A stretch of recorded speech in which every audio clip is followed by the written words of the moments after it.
Halo. Video kali ini adalah kelanjutan dari chapter sebelumnya, chapter 208 episode 64. Silahkan disimak chapter selanjutnya, Swallow Star chapter 209 episode 65.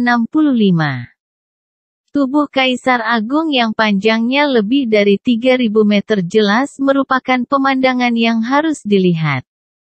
Personil kuat dari setiap negara telah berkumpul di sekitar danau pulau berkabut.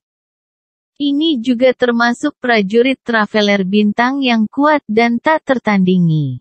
Masing-masing dari mereka merasa seolah jantung mereka berhenti berdetak. Darah mereka berhenti mengalir ketika mereka melihat pemandangan ini. Itu terlalu sulit dipercaya, terlalu berlebihan. Di udara di atas danau, Hong, yang menyeret jenazah Kaisar Agung, sedang menuju ke tanah hutan belantara, sebelum turun perlahan, memungkinkan jenazah untuk beristirahat di tanah. Putong. Masing-masing tentakel kasar sepanjang 1.500 meter mulai jatuh di tanah hutan belantara, menyebabkan seluruh tanah bergemuruh seolah-olah terjadi gempa bumi. Sangat kuat. Luo Feng melihat ke arah pakaian hitam Hong. Sementara wajahnya pucat, matanya cerah dan bersinar, dengan perasaan gembira dan puas. Melayang tinggi di atas. Hong mengamati sekelilingnya, hampir seperti raja yang menghadap wilayahnya. Tidak ada yang berani melakukan kontak mata dengan Hong. Tak terkalahkan di antara para Traveler Bintang. Bahkan di dalam air, dia mampu membunuh seorang Kaisar Agung air. Luo Feng benar-benar terkejut. Tak terkalahkan di antara para Traveler Bintang hanya berarti bahwa tidak ada Traveler Bintang lain yang bisa menjadi lawannya. Itu tidak berarti bahwa dia memiliki kemampuan untuk membunuh para Traveler Bintang-bintang di levelnya. Seperti bagaimana para pemimpin monster tinggi, sekuat dan secepat Wargot yang daratakan manusia, karena keragaman dan pertumbuhannya, memiliki keunggulan alami dalam kekuatan dan kekuatan.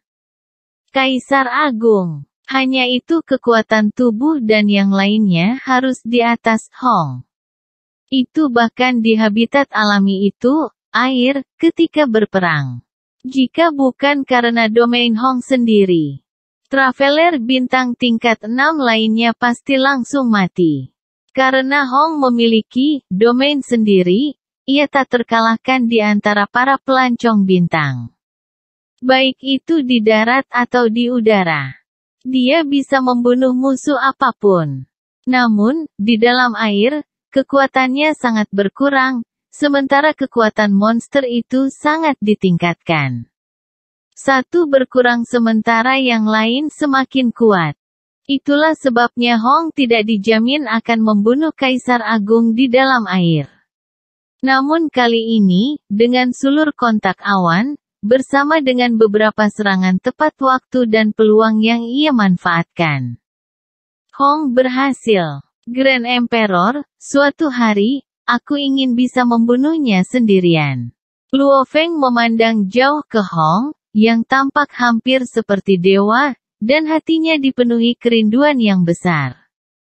Sementara Luo Feng dan beberapa prajurit lainnya masih kaget dengan pencapaian pertempuran Hong, pemerintah lain dari negara-negara di dunia mulai merasa gatal untuk bahan-bahan tersebut.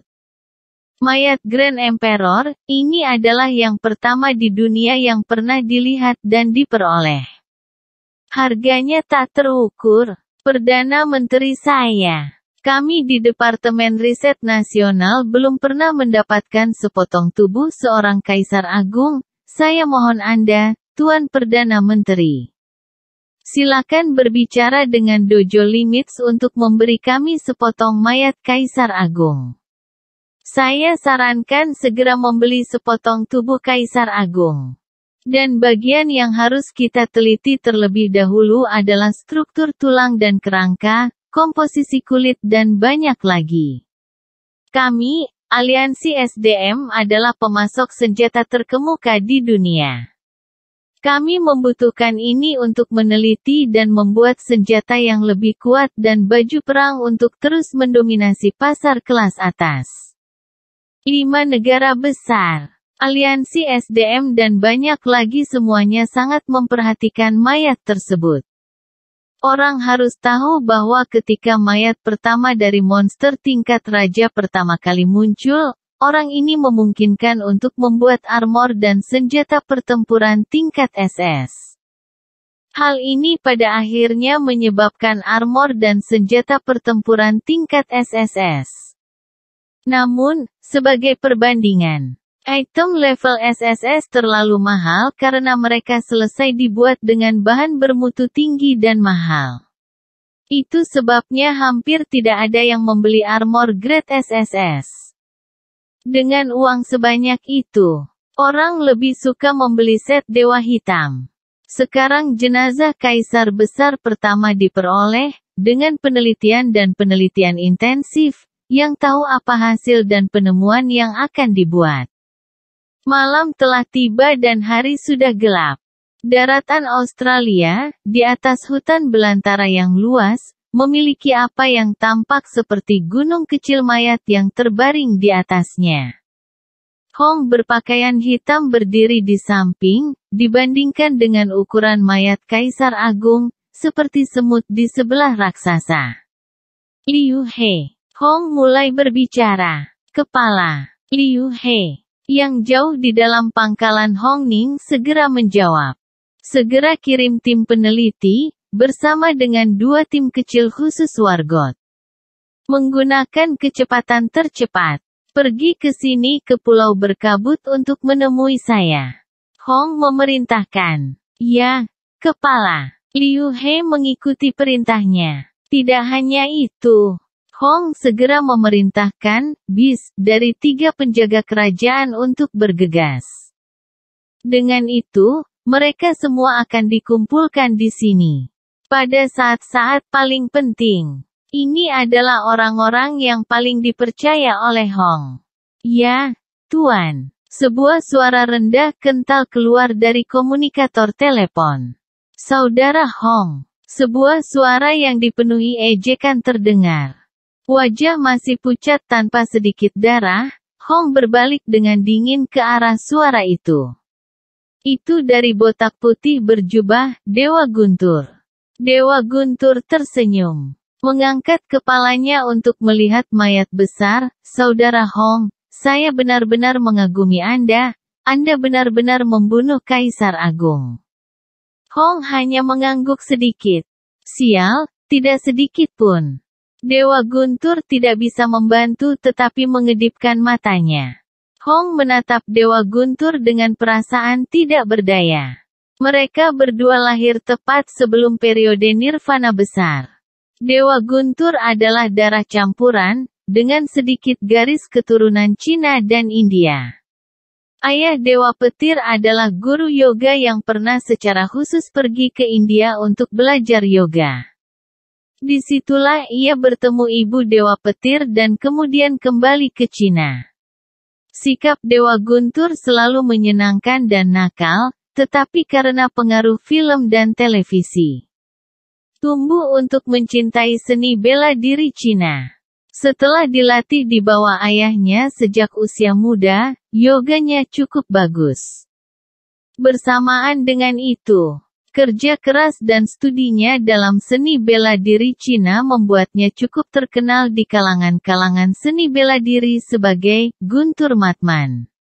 Dalam lingkaran seni bela diri Cina, semua orang tahu ada anak muda berdarah campuran yang benar-benar kompetitif. Ketika periode Nirvana besar datang, Dewa Guntur menggabungkan seni bela diri Tiongkok dan yoga untuk menciptakan teknik tubuhnya yang kuat. Tidak seperti Dewa Guntur, sebelum Nirvana Agung, Hong adalah seorang pembunuh. Pembunuh dan badut, kombinasi yang aneh. Walaupun karakter mereka berbeda, mereka memiliki kesamaan, dan itu adalah harapan mereka tentang diri mereka sendiri yang sangat tinggi dan ketat. Dari tidak tahu apa-apa hingga dilatih ketat dalam yoga oleh ayahnya, Dewa Guntur pasti bisa melakukan kerja keras. Bahkan tidak perlu menyebut Hong.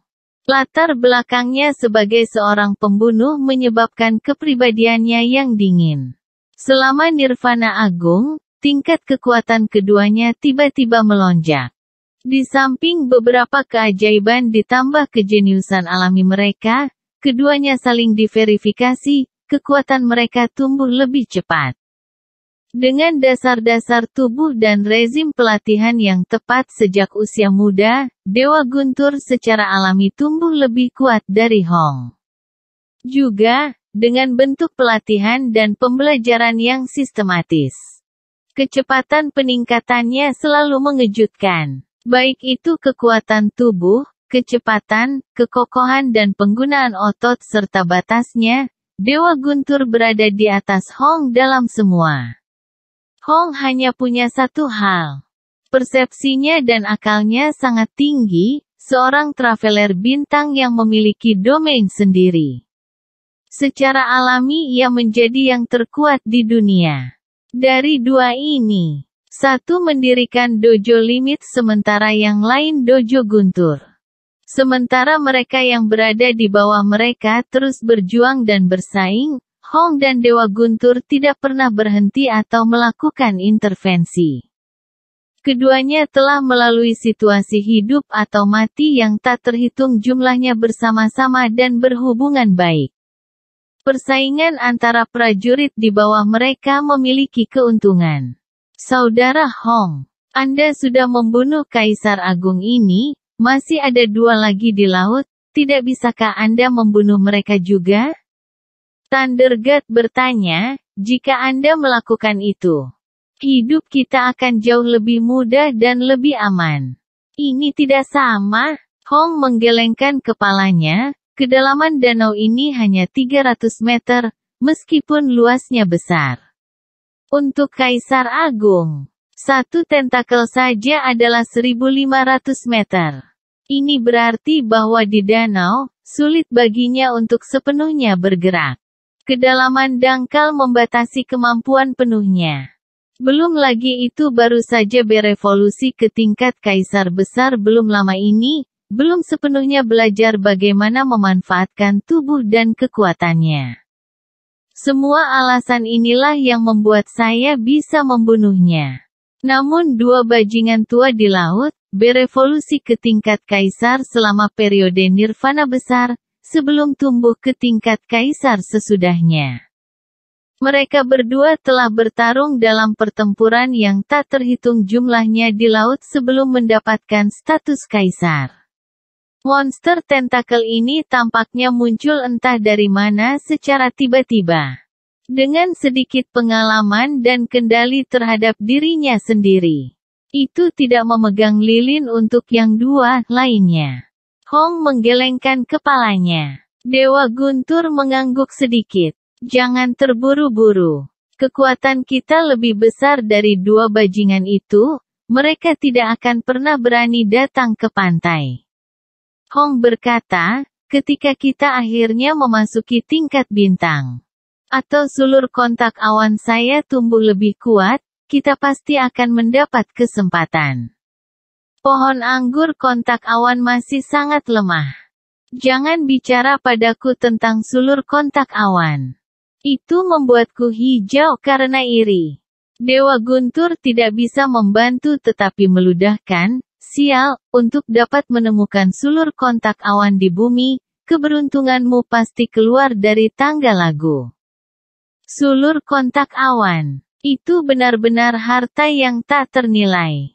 Di alam semesta yang luas, hanya satu dari mereka yang berharga tanpa batas. Itu karena beberapa pengetahuan alam semesta diturunkan dari generasi sebelumnya yang orang tahu apa itu layak. Hong sangat senang saat mendapatkan harta ini. Begitu banyak sehingga dia memberikan senjata spiritual kepada Luo Feng. Itu karena bagi Hong, senjata spiritual tidak bisa dibandingkan dengan sulur kontak awan. Luo Feng. Berkumpul di sini bersamaku. Luo Feng menerima panggilan teleponnya. Ya, kepala. Luo Feng terbang menuju lokasi kepala dojonya, menghadap mayat besar kaisar di bawah ini.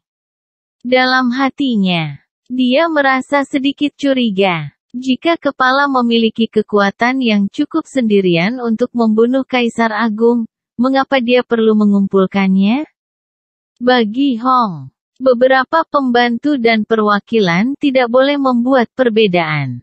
So, Luo Feng turun, pada saat yang sama Hong berdiri di sisi mayat kaisar agung, di sampingnya berdiri alur besar dan gunung es. Kepala Luo Feng mendarat. Luo Feng. Hong memandang Luo Feng, sedikit menganggukkan kepalanya. Aku sudah membunuh kaisar agung. Kendala terbesar dalam penggalian danau pulau berkabut kami telah hilang. Negara-negara lain, aliansi SDM DEL dan perwakilannya, beberapa dari mereka sudah mulai menggali danau. Ada banyak lagi yang sudah mulai bersiap untuk bekerja. Aku sudah mengatur agar banyak yang datang. Sekarang, kalian bertiga harus segera mulai memasuki danau dan menggali untuk harta. Hong memerintahkan dengan serius, saat kamu menemukan harta, jika kamu bisa mengambilnya, ambillah. Jika tidak memungkinkan, beritahu saya segera. Ya, kepala. Mengenakan topeng emas, alur and Ice Mountain, bersama dengan Luo Feng segera mengikuti perintahnya. Tentu saja. Setelah kamu menemukan harta, jika kita berhasil mendapatkannya, orang yang menemukannya juga akan mendapat hadiah 30%. Orang yang mendapatkannya juga akan mendapatkan 30%. 40% sisanya akan pergi ke dojo. Hong menyatakan dengan serius, ini berarti bahwa setelah Anda menemukan harta dan mendapatkannya, Anda secara otomatis mendapatkan 60% dari hadiah. Alur Ice Mountain dan Luo Feng mengangguk. Untuk mendapatkan 60% itu bukan transaksi yang buruk. Juga, begitu mereka memperoleh harta. Mereka tidak perlu khawatir tentang pencurian atau perkelahian dari orang lain, karena Hong telah mendukung mereka. Bagus, kalian bertiga bisa berangkat sekarang. Hong memerintahkan. Iya. Luo Feng, alur and Ice Mountain mengikuti perintah. Mereka segera menjadi 3 lampu terang yang bergegas menuju danau. Pada saat yang sama, perwakilan dan prajurit yang tak terhitung jumlahnya, kadang-kadang 1 atau 2, terbang menuju danau pulau berkabut.